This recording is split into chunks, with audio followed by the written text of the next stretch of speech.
Olá, amigos e amigas. Mais uma hora do café, um papo informal sobre temas do momento. Temas polêmicos ou não.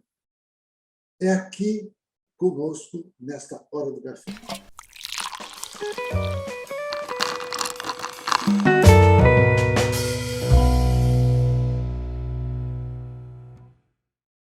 E hoje com uma convidada especial, a Vivian, que eu vou deixar para ela falar o sobrenome dela, porque eu não vou me atrever a falar o sobrenome dela, que é um sobrenome diferente.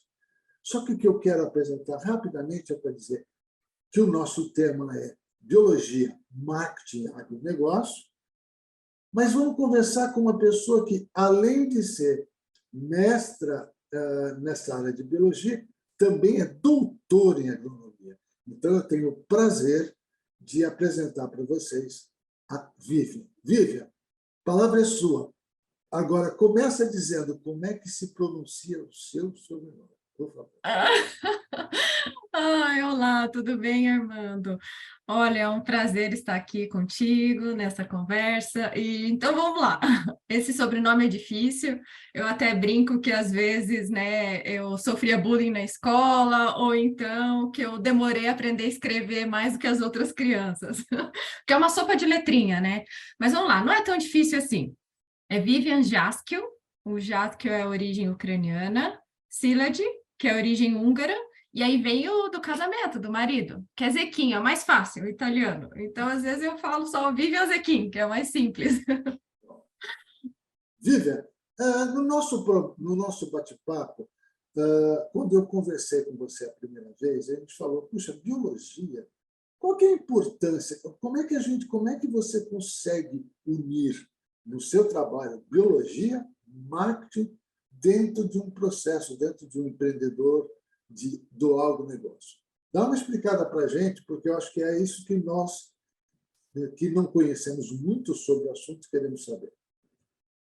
Bom, é que acabou que a minha formação acabou sendo um pouco transversal, que a gente chama, né? Porque não é muito comum você ver uma bióloga no meio da agronomia. Geralmente você vai ter lá os agrônomos, talvez um zootecnista mais perto, mas eu me formei em biologia e, na sequência, eu sempre tive um pezinho ali no campo.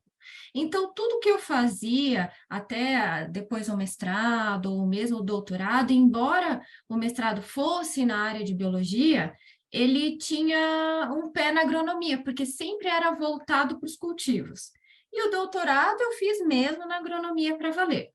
Só que quando eu ingressei na minha vida profissional, na iniciativa privada, esse conhecimento mais generalista, vamos dizer assim, me oportunizou dar alguns direcionamentos justamente sobre o agronegócio e a divulgação das informações, porque era necessário um conhecimento técnico amplo e também unir isso com as informações exatas que precisavam ser passadas dentro do marketing, porque o marketing para o agronegócio, ele tem que estar muito pautado em conhecimentos técnicos, o que a mais que você vai entregar, né, para o produtor, para o cliente.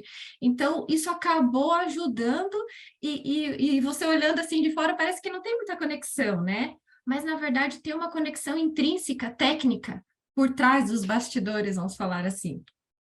Bom, me dá uma dica prática. Por exemplo, eu vou numa loja, vou comprar um determinado produto que vem do agronegócio. Qual é o papel da biologia nessa brincadeira, nessa história toda? Vou dar um exemplo, então. Você vai lá comprar um fertilizante. Você tem o seu jardim e eu quero comprar um adubo. Aí você olha lá no rótulo e fala: puxa, mas qual que é o adubo que eu vou comprar? Porque eu tenho um jardim, mas eu tenho inúmeras coisas aqui. Aí qual que é o papel nosso aqui por trás? É dizer para você assim, ó, você que tem uma horta ou você tem plantas ornamentais? Ah, eu tenho uma horta. Então, a gente vai colocar no rótulo lá imagens vinculadas às principais plantas cultivadas, porque o adubo ele pode ser genérico. Então, eu vou colocar lá. O que mais o pessoal planta numa horta? Alface, cebolinha. Então, vou colocar essas imagens lá. E como você vai achar que o nosso produto é o melhor? Ah, então eu vou colocar uma além de imagens bonitas, de plantas verdes, né, viçosas, eu vou dizer assim, esse aqui vai deixar o alface mais macio, vai deixar a sua cebolinha mais verde. Então, a gente vai usar aspectos chamativos, mas que tenham a ver com a biologia. Por quê? Ou com a agronomia? Porque a gente vai colocar nutrientes nesse adubo, nesse fertilizante, que realmente vão deixar a sua planta mais verde, que realmente vão deixar aquele alface mais tenro, mais crocante, porque a gente vai explorar o lado técnico no que o consumidor gosta, no que ele quer, no que ele quer na mesa. Bom, aí você entrou num ponto que para mim é fantástico, que é justamente você mexe com a emoção das pessoas. O que a gente chama na programação neurolinguística dos gatilhos mentais. Ou seja, fica mais verde, né? Ou fica mais tenro, mais gostoso. Então, você tem toda uma estrutura. Né? Agora a gente começa a entender isso, é muito legal. Quer dizer, então, quando eu entrar para comprar um fertilizante, eu vou ter um cuidado maior de estar começando a ler o que tem, qual é a composição daquele fertilizante, porque começa a trazer, que é uma coisa que não é comum nas pessoas. Estou certo nisso, as pessoas não são, pelo menos o que eu digo, as pessoas não costumam ler os rótulos para saber a composição. Exato. Quando muito, olham a validade do produto, e nem sempre olham a validade do produto. Eu diria que muitos do que a gente faz é olhar o preço, né? Faz a comparação Exato. do preço, né?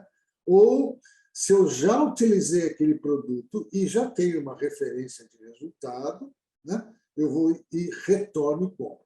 Agora, tudo isso que você está falando, vai no rótulo, vai em algum lugar dentro para que o consumidor possa ter ciência desse processo?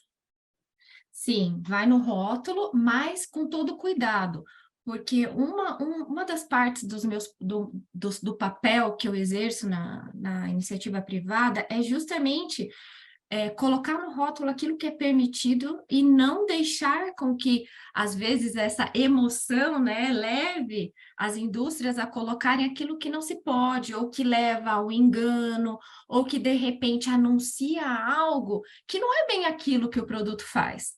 Então, existem muitas legislações, muitas normas que tratam exatamente do que pode ou não pode dentro de cada produto que você comercializa.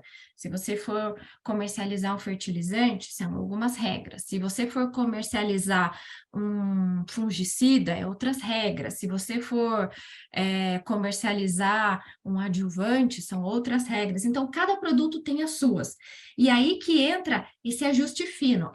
Isso eu posso dizer para o consumidor, isso é justo, isso não pode. Então, até no rótulo existem locais específicos que você pode anunciar algumas coisas, ou até modelos de letra, tem que estar em caixa alta, tem que ter esses dizeres. É super normatizado isso. Legal. Olha só que interessante. Eu não sei se você lembra, né? Mas tem antigamente você tinha produtos que, embora tivesse o rótulo alguma coisa, o marketing desses produtos eram revolucionários, era a forma de dizer cura qualquer coisa, resolve É, qualquer problema. Né? Eu exato. lembro que tinha um produto que ainda existe hoje, mas é raro de encontrar, que eu adorava, que era uma coisa para a gente tomar um lanche, chamado mandiopan. Você chegou a ver isso? Sim, sim. Quando eu era pequeno, eu adorava aquilo. Aquilo é um troço horroroso. Se eu for comer hoje, é um troço horroroso. Mas eu gostava, porque a minha mãe chegava, mãe, estou com fome. A minha mãe abriu um pacotinho de mandiopan que prometia mundos e fundos, né? Exato. Jogava dentro de uma frigideira ou dentro de uma panela com óleo bem quente. Em segundos, aquilo ficava crocante e depois vinha a dor de barriga. E depois a dor de barriga.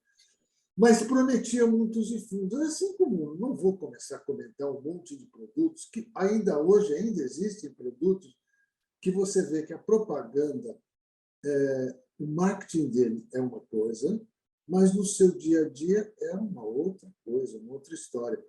Quer dizer, essa regulamentação que você faz com a biologia não é só dos gatilhos mentais, mas também de todo um processo ético, vamos dizer, de valores para que as pessoas possam entender que aquilo tudo tem um grupo de pessoas, como você, por exemplo, que não está só preocupada em vender, mas está preocupada em vender, atender uma necessidade, mas dentro de regras, de leis, de regulamentos, de inspeção biológica, saúde das pessoas, porque qualquer coisinha que tiver errada ali pode mexer com a saúde das pessoas. Como antigamente existia aquele famoso quissuco, não sei se você lembra também. Também. E se você tomasse muito aquilo, né, que era química muito forte, mas que todo mundo fazia, aquilo acabava dando cistite, né, que a gente ficava indo no banheiro e não parava de ir no banheiro porque irritava, né, porque era excesso de químicos, de produtos químicos. Se você olhasse o rótulo, não tinha. E não, é como se é o seguinte, dificilmente você vai colocar dentro de um produto desse tipo efeitos colaterais. Cuidado, né? Não, ninguém colocava. Hoje já existe todo um processo ético que você deixou claro. Legal. E aí? Mas fala, Armando, você sabe que antes as regulamentações era tanto alimentos como na área do agronegócio, né? Elas eram, vamos dizer assim, um pouco menos restritivas. Hoje, a gente tem muito mais normatização para esse tipo de coisa. Então, a gente é obrigada a declarar muito mais coisas que antes a gente não declarava. A gente tem listas de ingredientes que se podem usar, que antes ela não era uma lista tão minuciosa. Algumas substâncias, algumas não, várias, foram proibidas. Então, nós evoluímos muito nesses quesitos de segurança e também de exigências para que o próprio consumidor saiba o que ele está consumindo, né? Tudo bem que os produtos que eu trato não é consumo direto, não é um alimento, mas vai nos produtos que você se alimenta. Então, vai no que vai na mesa, vai no seu morango, no tomate, na batata, no arroz, né? Então, todos esses itens ficam, às vezes, residuais, tem períodos específicos que você não pode consumir. Ah, aplicou o produto X lá. Você não pode comer o morango no dia seguinte. Você tem um período de carência que chama. Então, isso tudo está muito mais normatizado. E isso traz esse certo conforto, porque antes a gente tomava aqui soco, pintava além da boca, pintava a mão, onde pegasse aquilo não saía nunca mais, né? Exato. Até você jogava na garrafinha, na jarra assim, formava aquela nuvem. Se era de uva, era nuvem roxa, assim. Eu lembro disso. E o duro que era o seguinte, minha mãe sempre falava, aonde ela fazia suco, não fazia outra coisa, porque ficava tudo manchado, né? Isso aí. Então, hoje as coisas estão um pouco mais rígidas nesse sentido. Isso é bom para todos nós, sabe? E traz um certo alívio até, né? Eu lembro que teve uma novela que nós assistimos, eu não lembro o nome da novela agora, mas que mostrava muito da época do café, né, da grande época do café, que tinha um veneno que passava, que eu não lembro o nome agora, que acabava, o personagem acaba morrendo infectado de tanto café. Se não me engano, Terra Nostra, qualquer coisa assim. Era um inseticida, o que matava, um inseticida poderosíssimo, até de cor esverdeada, que era comum se usar no café e que era extremamente cancerígeno e acabava matando as pessoas. Você lembra do nome desse produto? Eu não lembro aqui agora. Puxa, eu não vou lembrar, mas eu digo para você cada vez mais, Armando, que esse tipo de substância, elas estão sendo substituídas e até existem muitos planos de governo, não só no Brasil, mas como no exterior. Quem puxa esse carro, na verdade, sempre é a União Europeia, né? Ele puxa a régua um pouco lá para cima e começa a proibir substâncias e depois o restante do mundo, porque eles fazem muitos estudos, né? provando que essa substância é cancerígena ou essa substância é nociva contra insetos benéficos, por exemplo, as abelhas, né? Mata os polinizadores. Então, vamos reduzir o uso. Agora nós vamos proibir. E nessas medidas que eles tomam, os governos eles vão fomentando paralelamente a iniciativa de que outras empresas tragam soluções diferentes, mais naturais, recursos que usem usados de fontes renováveis, moléculas não tão agressivas para substituir. Um exemplo disso, lá na Europa, eles proibiram uma classe de substância que chama neonicotinoides. Eles matam as abelhas. E as abelhas, elas são extremamente importantes para que a gente tenha os frutos. Por exemplo, maçã, amêndoa, outros frutos que necessitam de polinizadores estavam sendo, como que eu vou dizer? Estavam sendo prejudicados. Então, eles esperavam uma safra que fosse X toneladas. Não era. Não porque eles não tinham usado o resto do pacote tecnológico que precisava ser usado, mas é porque não tinha mais polinizador. Então, Você está falando uma coisa para mim agora fantástica. O meu cunhado, que vai ser um dos próximos entrevistados, um dos próximos bate-papo da Hora do Café, ele é apicultor. olha só. Exatamente. E nós temos aqui em casa, na minha casa nova aqui em Lucélia, aquela abelha pequenininha. Jataí? Jataí. Nós temos uma colmeia de abelha jataí pequenininha, né? A gente fala, puxa, se a gente não tomar cuidado, você acaba matando pensando que é um mosquito, de tão pequenininho. E nós temos aqui uma caixinha. E ele tem várias caixas espalhadas, ele dá cursos sobre isso. Então, você está falando de uma coisa muito legal, ou seja, a biologia, e agora vou fazer uma análise, aí você me ajuda e corrige se eu estiver errado. A biologia está mexendo com parte do processo da flora e da fauna do mundo, trabalha com as questões da saúde das pessoas, mas sem que isso você tenha menos produtividade. Você consiga ter mais produtividade e, com isso, você consegue alimentar mais pessoas. Estou errado nessa relação aí que eu fiz? Imagina, perfeito, é bem isso, Armando, porque, na verdade, a gente estuda as áreas como caixinhas, mas elas estão todas interligadas, né? E é bem isso, a gente usa a biologia ao nosso favor para que a gente tenha produtividade e pense na saúde humana, porque é um complexo, né? Aí tira aquela ideia que às vezes a gente tem, nossa, porque um dia nós vamos passar fome, porque a gente não tem área para produzir. Nossa, isso é uma realidade vou ousar dizer que é distante, porque a gente tem tanto que explorar dentro dos nossos recursos, sem mais, dentro do que a gente já tem esse espaço, a gente pode melhorar e muito o que a gente produz, como a gente produz. Alimenta muito mais, com menos desperdício e com menor impacto. Então, está tudo interligado. Não, e isso é legal, porque existe realmente esse preconceito sobre algumas situações. Né? Que o pessoal fala, do jeito que vai, nós vamos morrer de fome, vai acabar, a fome vai ainda...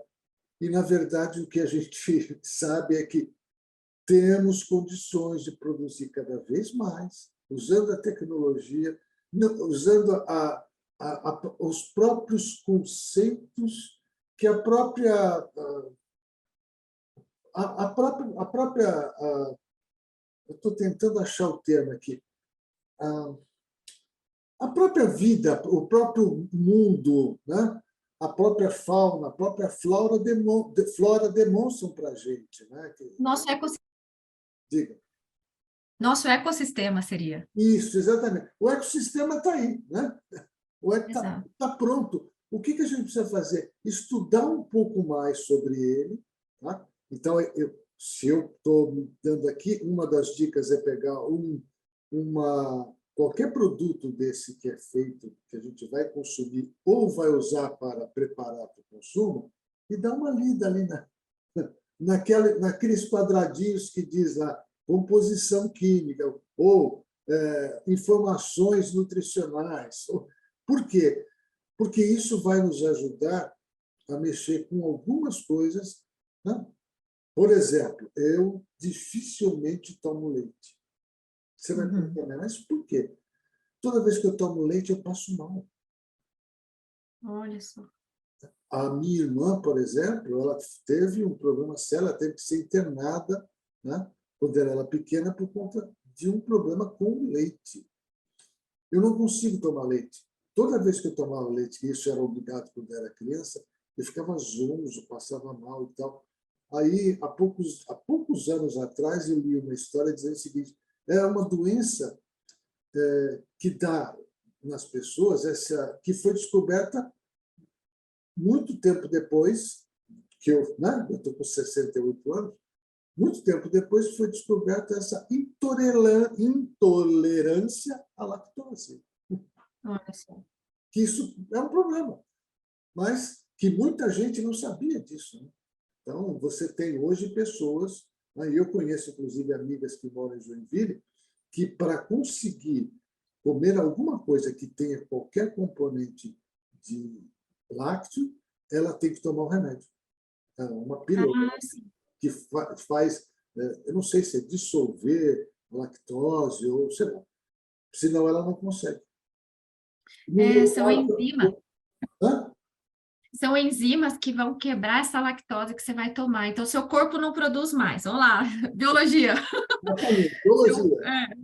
seu corpo não consegue mais quebrar esse açúcar do leite. Uhum. Então, você toma essas enzimas e elas ficam ali à disposição do seu corpo por determinado tempo, para elas irem quebrando esse açúcar que você ia consumir pelo leite, que o seu corpo não está mais apto para isso. Então, assim você consegue lidar com essa deficiência. Agora, é interessante o seguinte, eu fui conversar com um médico conhecido, né? Falei, olha, leite puro eu não consigo tomar, mas adoro queijo. Ele falou, então, provavelmente, né, o seu organismo ainda não está assim tão resistente à lactose quanto pessoas que têm um grau muito forte, muito alto. Quer dizer, eu não passo mal de tomar leite, mas se você fala para mim, vai ter queijos e vinhos, eu adoro. Pode me contar que eu estarei lá. Adoro queijo, como uma pizza de mussarela, para mim, é alguma coisa muito bem-vinda todo sábado, no final da tarde, à noite, né? O jantar da noite tem. Então, não tem problema. Agora, o leite em si, tá. Vivian, dá uma dica para a gente, para as pessoas que estão assistindo, dê uma ou duas dicas, ou algumas dicas que você acha. O que as pessoas podem fazer para melhorar cada vez mais essa situação do consumo, da sua alimentação, tá? Utilizando o seu conhecimento? O que você poderia dar de dicas? Olha, eu acho que acho que a primeira dica que eu daria é a gente evitar o desperdício. Porque eu acho que o desperdício é uma coisa que às vezes a gente não nota. A gente só nota quando aquilo falta. Vamos dar o exemplo da água, né? Que a gente teve crise hídrica aí o ano passado, retrasado. Então, eu acho que o primeiro ponto é o desperdício. Se a gente olhar para isso, a gente consegue olhar para o uso racional de tudo e a gente consegue entender por que alguns produtos, vamos colocar o marketing aí um pouco junto com a biologia e a agronomia, a gente consegue entender por que alguns produtos agora vêm assim escrito, concentrado, você precisa diluir mais o produto, você está gastando menos embalagem, você gasta menos recurso para produzir, menos recurso para transportar, e você usa menos espaço para você armazenar. Então, tudo isso é reduzir. Eu acho que isso é importante, é o uso racional. Então, a primeira dica que eu daria, acho que seria isso para juntar todos esses nossos pontos, né, de abordagem aqui. Legal. Eu assisti uma vez um vídeo bem interessante, não sei se você já ouviu falar nisso, que tinha um pessoal, os japoneses, né, pegavam, você pega e compra uma melancia, né, e a melancia redonda ela ocupa um espaço dentro da geladeira bem grande. e eles começaram a desenvolver uma melancia que ficava dentro de uma caixa, aí ficava dentro da caixa, ocupava menos espaço na geladeira. E eu achei que a gente até brinquei, né? De repente vão inventar alguma banana retinha, não com aquela curva, né? Uma banana retinha. A brincadeira. Agora, se a gente for pensar bem, quando existe um grupo de pessoas que estão falando sobre os produtos transgênicos, não é isso que a gente está comentando aqui. Né? Nós estamos comentando sobre o estudo da nossa situação biológica, o estudo das normas, das regras, e de que alguém está dizendo lá, que alguém que vai lá e pesquisa e fala, olha, ao usar esse produto, você pode ter, ao longo do tempo, esses tipos de problemas. Então, vamos evitar de usar esse produto e, no seu lugar, vamos colocar um produto X. Então, vamos dizer assim, hoje, mel, por exemplo, que é alguma coisa que a gente usa, né? Muito pouco, pelo menos aqui no Brasil, né? Não sei quanto é nos outros países, mas que é muito poderoso você usar o mel. E, além disso, então, para usar mel, você precisa ter abelhas, né? E tendo abelhas, você tem uma polinização. Né? Então, essa é uma questão muito, muito forte no nosso processo. Mais alguma dica, minha amiga? Olha, eu acho que eu vou puxar o seu gancho aí. Nós estaríamos falando, talvez, do que a gente chama de produtos eco-friendly. Então, amigos do meio ambiente, amigos do ecossistema, porque a gente está falando, vamos falar o mel. O mel, como você falou, é um produto super saudável, que nós estamos estimulando uma cadeia de produtos que utilizam polinizadores, que vão favorecer a agricultura, e utilizando o mel, você vai agregar muitos minerais e vitaminas para o seu organismo que você não utilizaria com outra fonte doce, vamos colocar um açúcar, por exemplo, ou até mesmo uma sucralose, algum adoçante.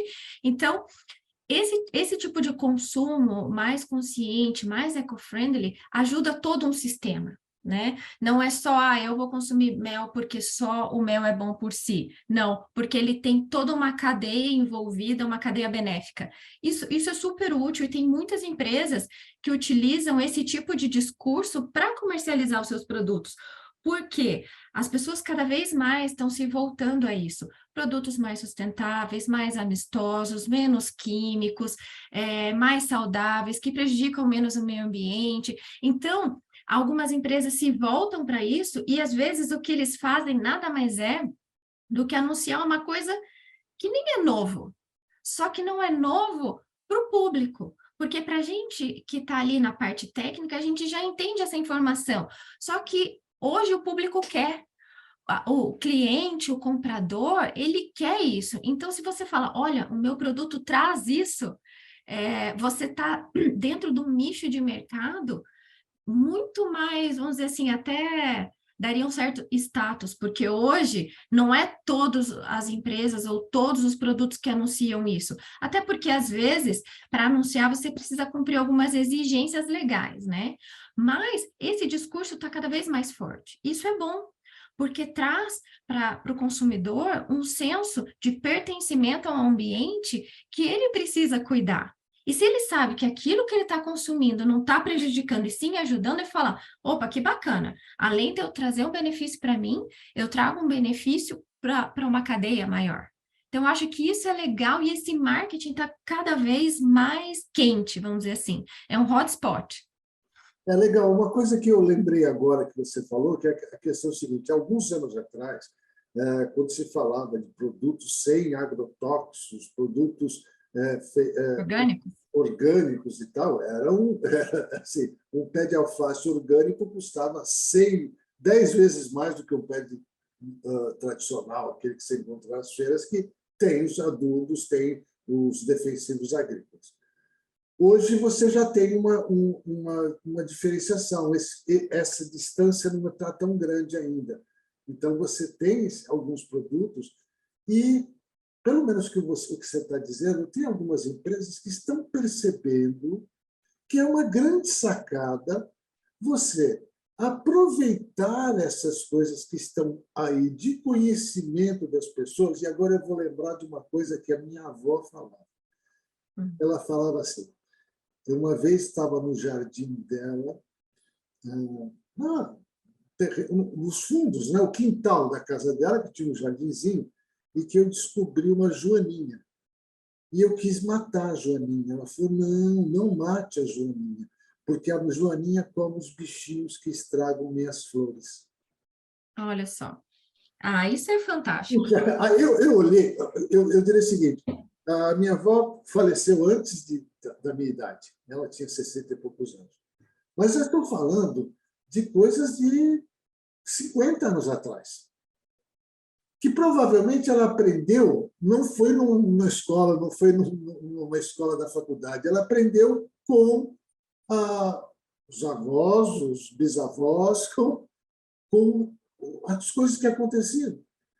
E eu fiquei olhando assim, e aí até hoje, de vez em quando eu acho uma joaninha, eu pego ela, já coloco ela num outro lugar, não deixo ninguém fazer mal para a joaninha, porque eu lembro dessa história da minha avó dizendo que a joaninha comia os bichinhos, né, que tinham nas flores que ela cultivava. Olha, eu até ouso dizer, Armando, que esse conhecimento tradicional que a gente está falando agora, ele já foi muito, muito importante. Ele era o norteador da vida dessas pessoas, do seu avô, do seu bisavô e tal. Que a gente viveu uma época de tecnicismo na agricultura, que isso tudo meio foi colocado de lado, que daí era só a hortinha da vovó, não sei o quê, em prol de uma produtividade que tinha que ser bombástica, não sei o quê. Só que isso é uma meia-verdade, porque esse conhecimento antigo, tradicional, ele é válido até hoje, isso não mudou, porque isso tem todo um sentido científico, uma conotação real vamos dizer assim, da biologia e da agronomia juntas, aplicadas ali. Agora, é meio que nós estamos retornando a essas origens e pegando tudo aquilo que a gente tinha de bom de conhecimento, falando, opa, pera lá, não é bem assim, 8 ou 80. Não, a gente consegue chegar no meio termo, aproveitar todo esse conhecimento tradicional e fazer disso algo produtivo, algo que ninguém vai perder se a gente aplicar esses conhecimentos. Então, isso é muito legal. E isso é um pouco dessa agricultura orgânica, porque antes a agricultura orgânica era vista assim, não, se eu tenho um tomate feio e bichado, é orgânico. Agora, se eu tenho um tomatão bonito, brilhoso lá, ah, não, esse aí é cheio de veneno. Então, isso também é um mito. Porque não é assim. Às vezes o tomate feio e bichado é porque a pessoa aplicou o produto na época errada. Ou aplicou o produto errado para aquela praga. Já aquele outro bonitão, não quer dizer que ele está cheio de veneno. Ele pode ter sido cultivado dentro dos princípios orgânicos, só que muito bem cultivado.